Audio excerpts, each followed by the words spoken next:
I got to kick this thing off. Can I kick it off? 1, 2, 3, 4.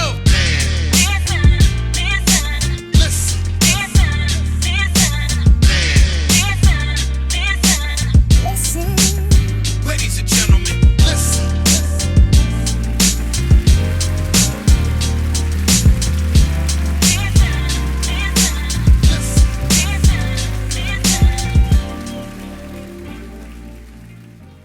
Conversate with Us Radio presents the Man Listen Show. We are the blackest radio show on the internet. We bring you our opinion on topics that affect the black community in an effort to enlighten, enrich, and empower every brother and sister that falls under the sound of our voice. We operate on a no-hating frequency, so be prepared for us to keep it 100% real and 100% black all the time. Please follow the show on Facebook, Instagram, and X at Man Listen Show. You can subscribe to the show on YouTube. Click that bell icon so you can be notified when we have a new show come out. Click the link on our bio so you can see all our merchandise. If you can donate to the show, that way we keep putting out good content. And make sure you tell everybody about the blackest radio show on the internet, the Man Listen Show. I'm your host, Mark B. Let's bring the crew in. All right, this is the talk of the ones today. See and laugh, not with us. But look, man, they pushed Joe out. Joe said he ain't gonna do it, and he's put his full endorsement behind Kamala Harris, and we rocking and rolling. So let's just go down. Let's just go down from the top to the bottom. What did you think about Joe stepping aside and saying he's not going to run for president? I mean, I think it should have been done, but I think it was the Rona that was the nail in the coffin. I think once he caught the Rona, everybody was like, come on, man. Is he going to make it? Everybody started getting extra concerned about his health and whatnot. And so I think that it was the perfect opportunity for him to go ahead and step aside. It was like enough of an event to, be a catalyst to go ahead and make that decision. But he should have not opted to rerun for president. I think that it's a thing where people feel obligated to rerun for president, but maybe it wasn't for you. Maybe it was a stressful job. Maybe you gave it all you had and now it's time for you to retire. And he should have done that. And then given us the people an opportunity to choose who they wanted, or at least put their support behind a candidate sooner and let that candidate gain momentum and compete or participate in the debates and whatnot, and really show the country what they had to offer instead of coming in at this final hour with this hardcore push to beat Trump. But here we are. I'll say this. I was going to vote for Joe regardless. As long as he was breathing, I was going to vote for him. That's how much I dislike Trump. That's how much I dislike Trump. Like, we're not fucking with Trump. I'm just not. I think that they must have been looking at some of the polling data, and the main thing was the independents in those battleground states. I think that there must have been not enough enthusiasm, and they finally got him to go. And he was looking bad. Joe was looking bad. Like, I never would have put him up to debate Trump in the first place, because I was like, dude, he ain't gonna be able to debate. You could tell before then, if anybody's ever been around an elder parent or grandparent, you could see how they start to decline. And I could see by the way he was walking and everything, especially since he's been in politics for decades. So we've seen him, how he is when he's, full of strength, to seeing him now. I was like, there was no way he was going to do good at the damn debate. And you see Trump talking about, nah, I'm not going to debate Kamala. I'm not going to debate Kamala, because Kamala going to eat him up. She's going to eat him alive if he debates that woman. She is going to eat him alive, because it wasn't like Trump really did anything good during the debate, at least from what I saw or what I heard from people who saw it. It was just that Joe was just extra bad, right? I'll say this. I commend Joe for what he did during this time as president. I think we talked about it before. There were some tangible things that really impacted the Black community that we can easily say, this is how it affected the Black community. I think in the past, we said, well, if you look at this, you look at that, and how the riots, what Obama would say, rising tide lifts all boats, that old type of shit. You know, we used to be able to do that with Joe. You could listen. I know plenty of black people who got their student loans forgiven. I know plenty of black people who are diabetic and they are benefiting from not having to pay astronomical costs. You know, I know plenty of black people who are entrepreneurs or who are just poor who benefit from the Affordable Health Care Act. You know, I mean, we can just look at it directly and see, and we know that Trump is diametrically opposed to that, and Trump and the Republicans. So, but I will say, man, Joe, it's hard to blame him because the reason why he didn't run after Obama was completed his term was because his son died. And I would say that had Joe ran directly after Obama went out of office, we would never had Trump.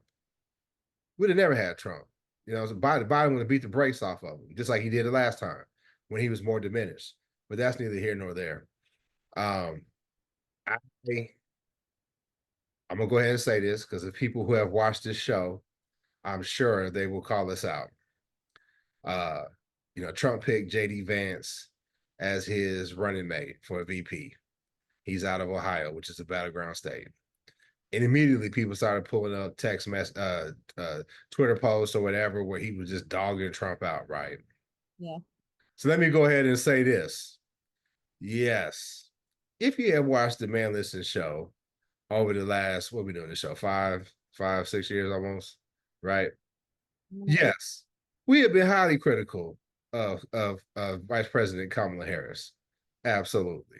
Absolutely. I remember Rika said she's somewhere eating green bean casserole. She's somewhere eating green bean casserole with a white husband or whatever. But I would tell you this. Now, I'm speaking for Marby, not for the Man Listen show. She got my full support because I know what's at stake if this dude gets back in office. Because here's the thing: if he acted as ignorant as he did with that first term, he's not gonna be like Barry and try to be like, oh, let me be conciliatory and I can't really go too far from my base. No, he is going to be all the way ignorant. I don't know.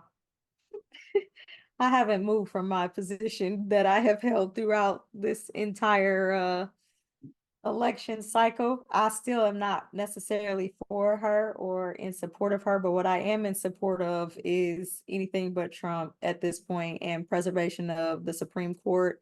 I wish we would, and I've said this a billion times, put in term limits so these people would not be riding around with doctors and just dying on the Supreme Court instead of allowing the sitting president to appoint someone who is able-bodied and of full mind and spirit. Like, it doesn't make any sense that we have this many geriatrics running the country. Like, it just doesn't make any sense. Like, I think we're trying to. They're finally starting to see that, though. Who is going to see it? The problem is that. Well, there's only one party got a damn 70, 80-year-old motherfucker running, and that's the Republicans now. So they the one with the age problem now. That's been 5 days maybe, but my point is not just them, it's the whole Congress, it's the Supreme Court, it's all of these people. And until we get term limits in place, they're going to keep acting in their own best interest. They're going to keep acting to preserve their positions of power. So we need people in there who is going to limit not just the term of presidency, but the term of Congress, the term of the Supreme Court, to make sure that we don't have people just on there dying. Our judges in Missouri have to retire at 65. Why are they allowed to die on the Supreme Court? It doesn't make any sense. And so I think that it's important for us to rally behind Kamala at this point because it's just too important not to. There are too many issues, like literally at the forefront of the country's like problematic areas to not put their support behind her. But that's the full extent of my support, is the overall success of the country. That's all, and honestly, that's all that's needed. Because the things that I've said about her in the past, I haven't changed my mind about it. I haven't changed my mind, and I mean, I don't need to relitigate those things. But I'll tell you what, like you said, it's anything but Trump. Hi, I'm Marika Moore, and if you want to get all up in my business, you should check out my new book, Unsolicited Marriage Advice, where I provide an analysis of the best marriage advice that I've received over the past 16 years or so. So head on over to Amazon and buy it now. So, with that being said, I do think that she's a much better alternative than him. I think that she is more than capable of being in the position. Yes, people can point out flaws that she has made throughout history in terms of, when she was attorney general in California or whatever. I just feel as if she is what we have, and that's what we have to rock with as Black people. I'm disappointed in the number of people who continue to try to point out her flaws at this point in time. A lot of people want to point the finger at Black men. I see more than just Black men doing that. I see more than just Black men saying they don't rock with Kamala. And what I have been correcting people on is this: the Democrats knew that there couldn't be anybody else but Kamala to run, because had they not chosen Kamala Harris, Vice President Kamala Harris, to be the candidate, that would have been suicide for the party. That three party system or whatever that y'all wanted, that you talk about all the time or what have you, that's not viable, right? It's not viable right now. It definitely would have happened had they not put Kamala Harris up there, because what it would have shown immediately was how racist the Democrat Party really is. They're not really as racist as the Republicans, but it really would have shown, because how can you not put, okay, somebody who was a senator, sitting U.S. senator, right, the vice president, and you say, no, what, we're gonna open this up for everybody else to try to see if they can put their bid in. Now, Black people wouldn't win for that, especially not Black women. Black women. Now, I'm not here to debate, her Blackness or anything like that. You know what I'm saying? We passed all that. But had they done this, yeah, you talking about, we got Madam Vice President, who's also an AKA, and y'all ain't gonna pick her, and you think Black women wouldn't have been offended by that? Please. So they had to choose her. They had to. I think the issue is that they did it at this late date. She's the That's on only Joe. at That's on this Joe. yeah, but at this late date, the division would have equated to loss. Had they been given enough time to rally behind somebody else, the Democrats absolutely would have, because they are just as racist as the Republicans, and they're just as ridiculous. And the Democrats don't even play to win these days. I feel like they're just playing to stay in their position of power. Well, And see, so say they point shaving. they just like, do I get to keep my job? Are we all getting a raise next year? Okay, cool. Who do I need to be friends with to make sure that I stay here another year? And I can't stress this enough. And I got into a political debate, which I really hate doing, because I feel like politics is one of those things that is uniquely personal, because the issues that are critical to me may not be critical to you. Like, I think that women's rights, once we lost Roe v. Wade and the protections of Roe v. Wade, I knew no matter what, I'm going with protecting the Supreme Court and making sure that the Supreme Court doesn't go any far right than it already is. I don't care who's in that seat, as long as they are for protecting women's rights, because I have nieces and daughters. Even though I don't actually have those issues anymore, I'm still concerned for the future of women in this country. So I knew that no matter what I believed as far as the candidates, sufficiency in the role, I knew that the important thing was protecting the Supreme Court at this point. And then also keeping in mind that one of the candidates really doesn't have any political experience, which I think a lot of people really appreciated in the beginning, and then started to realize that that's problematic. I think that they liked the fact that he wasn't a lifetime politician, but then realized that he didn't know what he was doing. So I think you give them cover for that. Really, what it was, they was like, listen, we had 8 years under this darky, and we need to try to fix it by going the total opposite. And it don't matter if we got the biggest fucking idiot on the planet to do so. And that's basically what he was. He was a useful idiot to help put together, put forward an agenda, and he got to put 3 people on the Supreme Court, and we're paying for it right now. And to your point, but you got Sotomayor said she's traveling with a doctor. You got Buck dancing, Clarence Thomas, who's bought and paid for, who shouldn't even be on the bench anymore because he's show bought and paid for. Him and his little insurrectionist wife. You know what I'm saying? They should have been gone. I was waiting on that adjective. But my concern is this. There's so many concerns. Number one, I've already started to see how people are targeting black men. Black men, this black man, black man, black man, black man, black man not supporting Kamala, black man, whatever. Okay. When we look at the numbers, yes, black women, nobody hates Republicans more than black women. It shows in the way they vote. Nobody hates Republicans more than black women outside of C.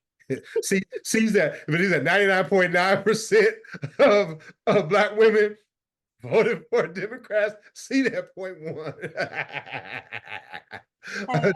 Shout out to C. Not here to defend herself. She ain't here to defend herself. That's her fault. But black men still, even though we got some sellouts that are black men, it's still over 90% of black men who vote for the Democrats.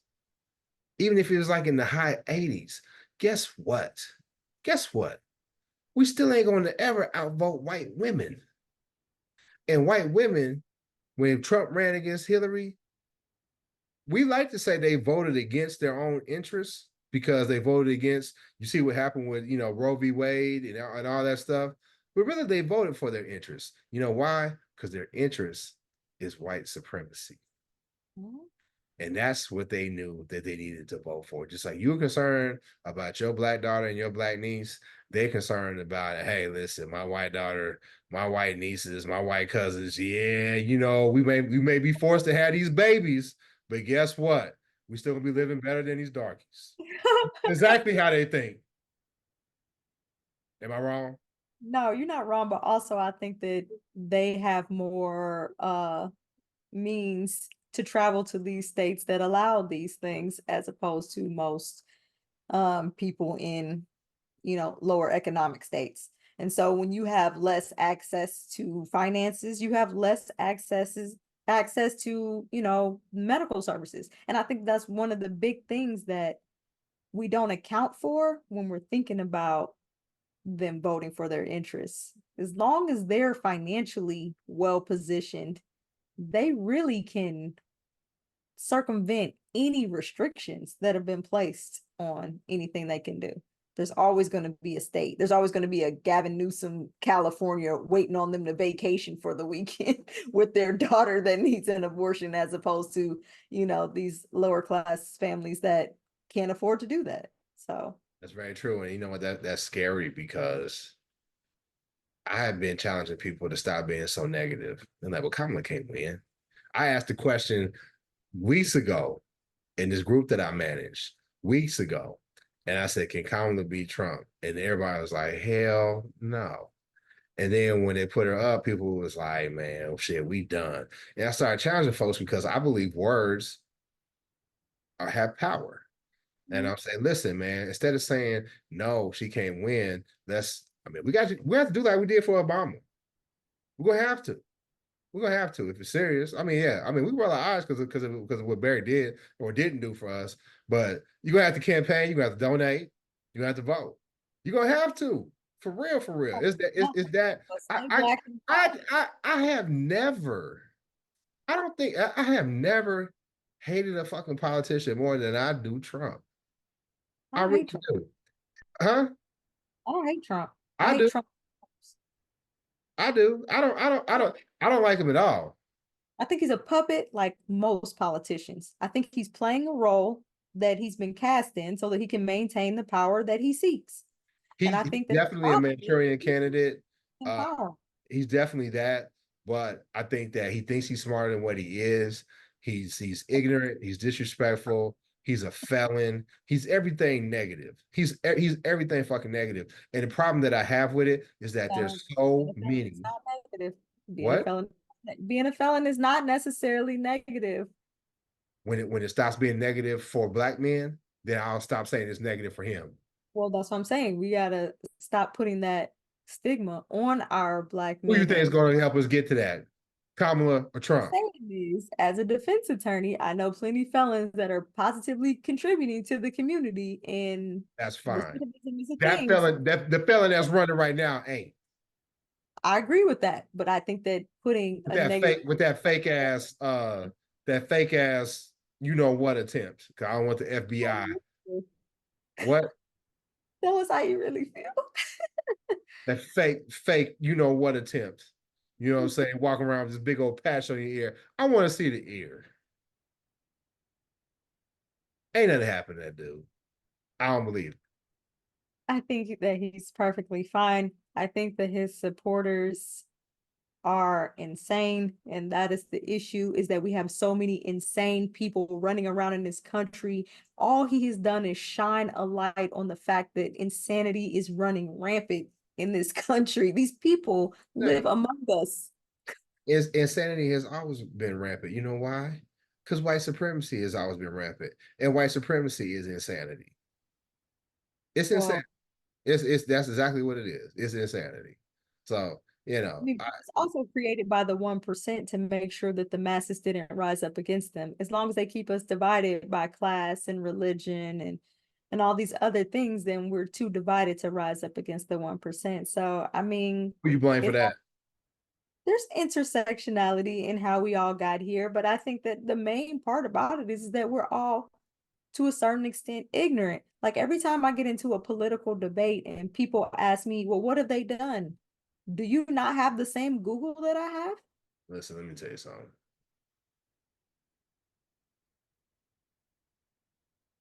What I don't like is the position that the Democrats put themselves in. And Consistent. I see the blame game already starting. Mhm.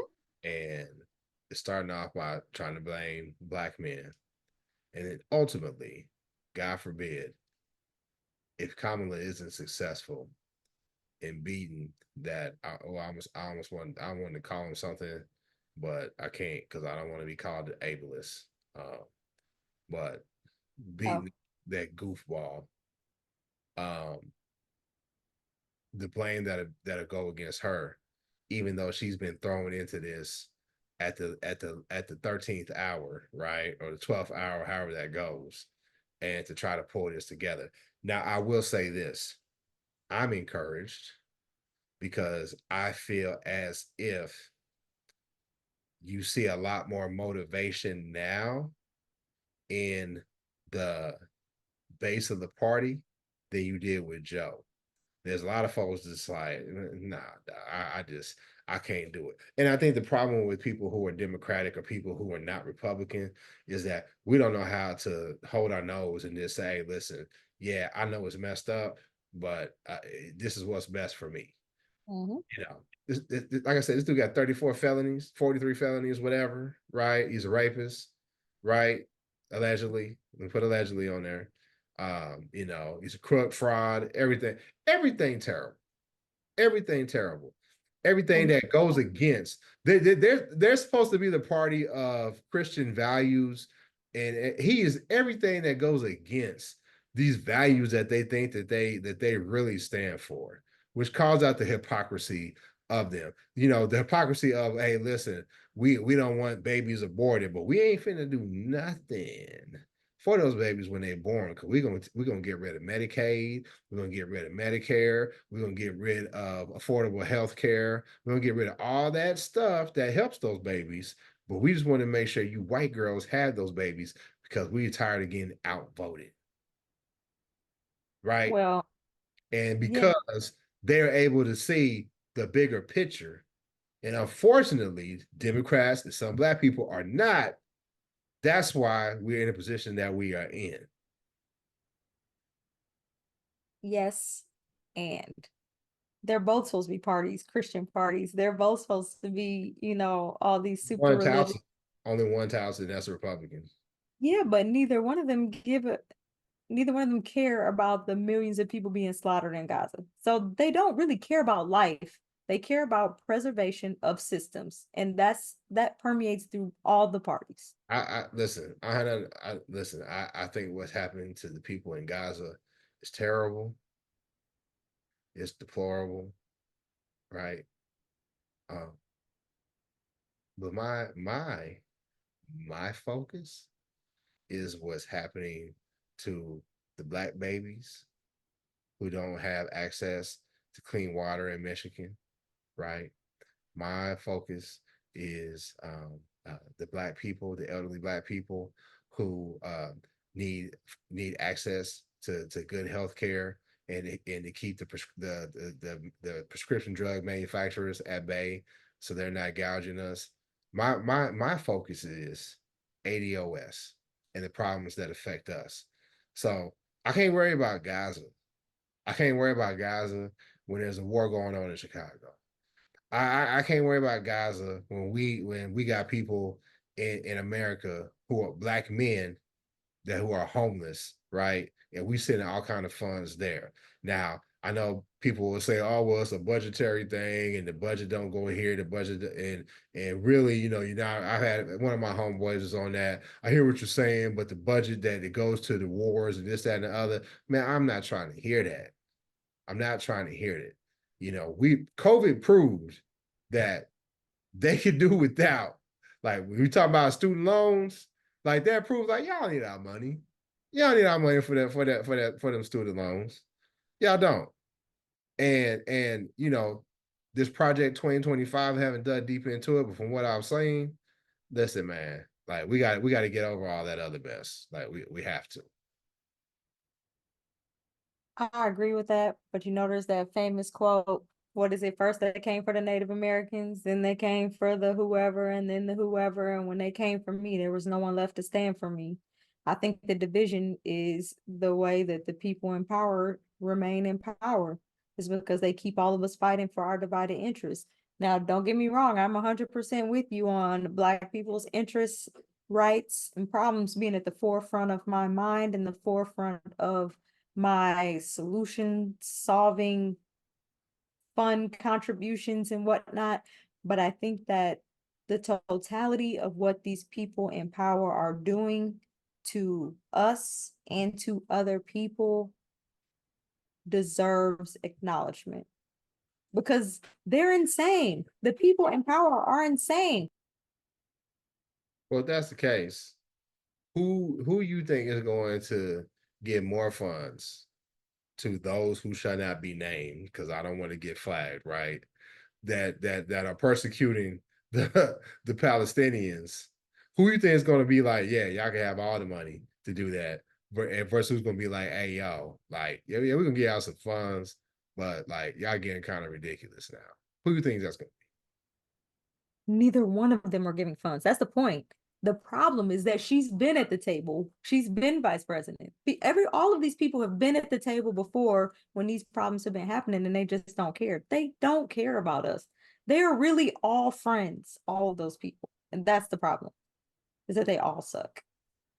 We have to throw our support behind the Democrats who are going to protect the Supreme Court. Yes, but all of those people are horrible. But I also have been a non-fan of Barry since season 2 of his reality show. So take what I say with a grain of salt. But yeah, be?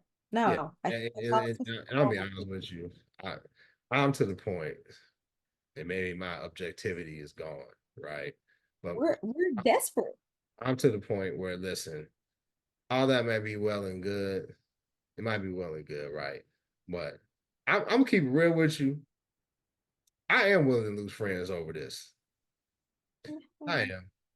Like if you are not able to see what's at stake, if you're not able to see the backward steps that we will take, because we've already seen this once. Like you said, we saw season 1, right? We saw it. If the majority of the people that was in his cabinet are saying, man, he ain't fit to be in office again. He's not fit to be in office again. How do we sit there and see and have people to say, Trump, Biden, Trump, Harris, it really don't make a difference. That's so stupid. How do you rationalize that? I don't disagree with you on the point that there are bigger fish to fry and we have to see the forest for the trees. I only disagree with you on the point that we literally have a country that keeps the majority of the population ignorant. So if we know that they're being kept ignorant and that most people don't even know there are multiple party systems, they don't even know they have additional options. Most people don't have households that are talking about political issues, campaigns, what values people are voting on. They don't understand the importance of voting in local elections, and they don't know these local people making decisions in their communities. Then how can you really be willing to lose a friend over just a lack of information, a lack of being provided with the tools that they Very, need to make these profound decisions? very fucking easy because I want people around me that's gonna make me better. And if you that motherfucking ignorant and ill-informed, you're not gonna make me better. So yeah, very easy for sure. And so that's the answer to your question. And one thing that's really concerning me is these young kids.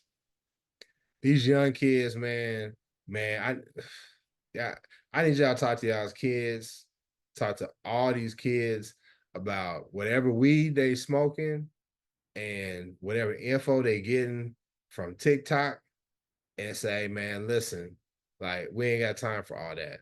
Because here's the problem, and then we'll go ahead and wrap the show up. I don't think it's really a matter of how many black people don't vote for Kamala. Let me get that. Let me say that again. People are trying to say it's black men who are the focus of the black community that's not voting for Kamala. I think it's the youth.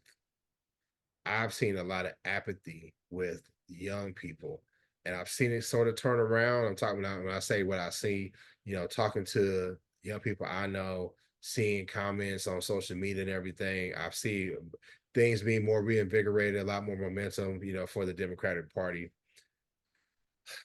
I think the things that we need to worry about, what worries me the most, is two things. How many of us who are apathetic and will say it don't matter regardless? Because, like we said on the show before, a no vote is a vote for Trump. If you black like us, if you don't vote, that's a vote for Trump. And the fatalism that I hear from a lot of people, and I feel them on this, but we have to try to find a way to be positive, is that really, really, really, this all hinges on what white women do. It really does. White women let Hillary down. White women put him in office, and we're gonna see if they're gonna be able to hold their nose and vote for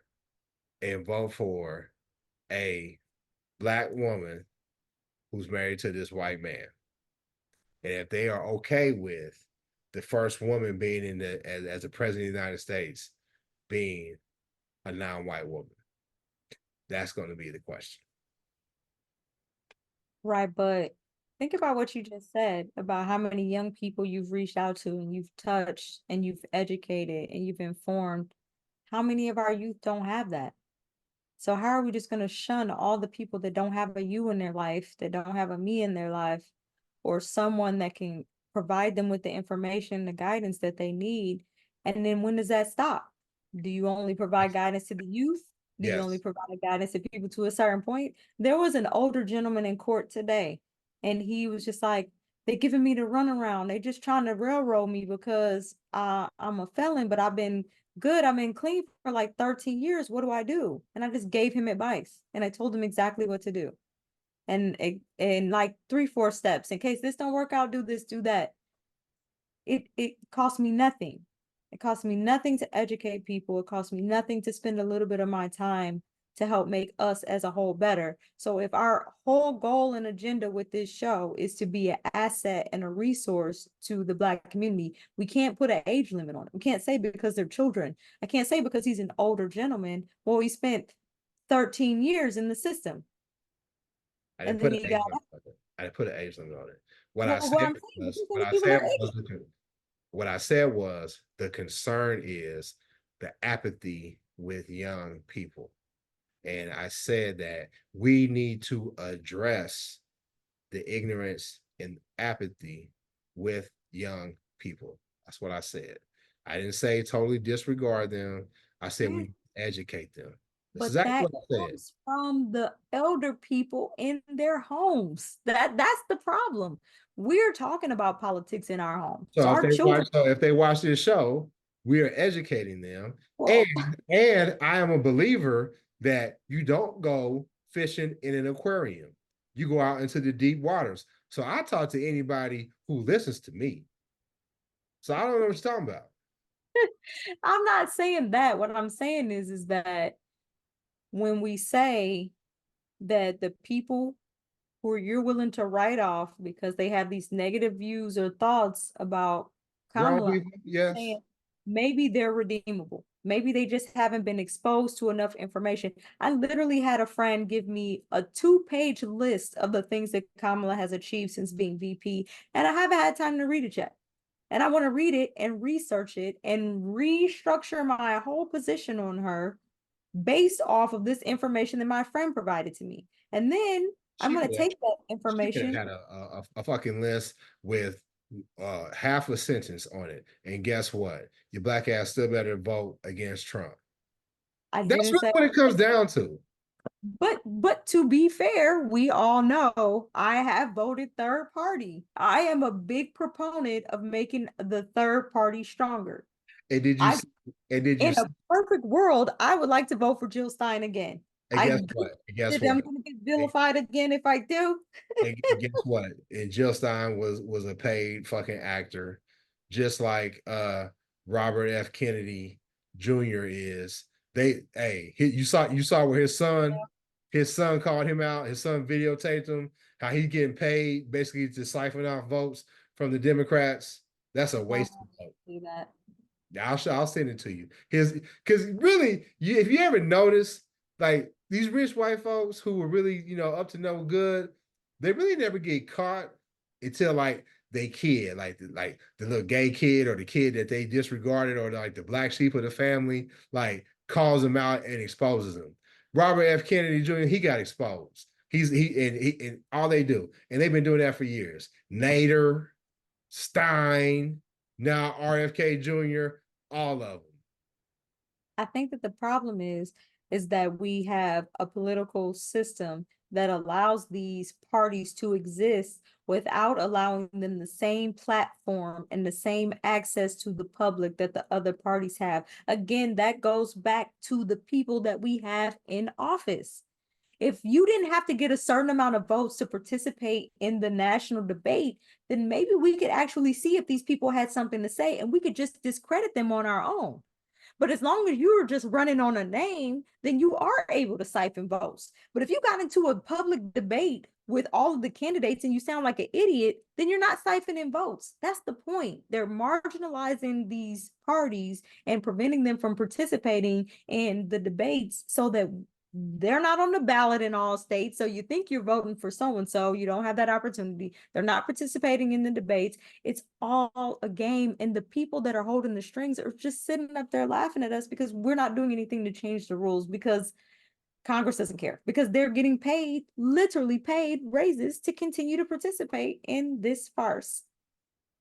And but How is let me ask you this. I still vote for Kamala. Let me ask you this before we go. I'm glad you said that, because I'm gonna ask you this. How does putting energy towards that bullshit right now help us keep Trump again in office? The point is the long game. It's Yeah, no, no, no, no, no, no, no. I listened to you. I didn't interrupt you. Answer my yes, question.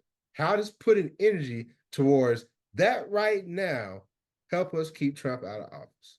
that's my answer. The problem is the long game. They keep you pinned to the wall so long that you can't Answer. play the long game. The Yeah. long game is that we need more political parties. The short game is that we have to win this in order to maintain democracy to get to the long game. And as long as they keep us dancing on our damn toes, we're going to stay fucked. That's it. Your So now Honor, I got to vote for somebody I don't want to vote for because it's Your the only Honor, way to preserve What makes Honor, sense? Your Honor, permission to treat the witness as hostile. Listen, Look, you've listen. been hanging out with your boy too long. I'm gonna ask you one Figured more it out. time. I'm gonna ask you one more time.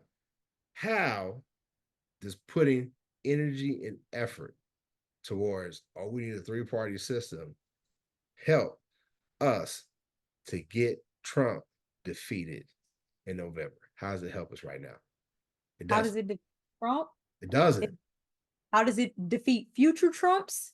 It does. And the problem is that the way Oh, to can we do talk about that after we get Trump, after we defeat Trump? but we have this conversation every time. We had this conversation the first time Trump ran. You see what I'm saying? We're back here again. We wouldn't be back here again if we had successfully incorporated the We three-party wouldn't system. be here. We wouldn't be here again had Biden ran the first time. It had the white women voted for Hillary. That's what would happen. But anyway, I think we talked about it enough. Make sure you follow the show on Facebook, Instagram, and X.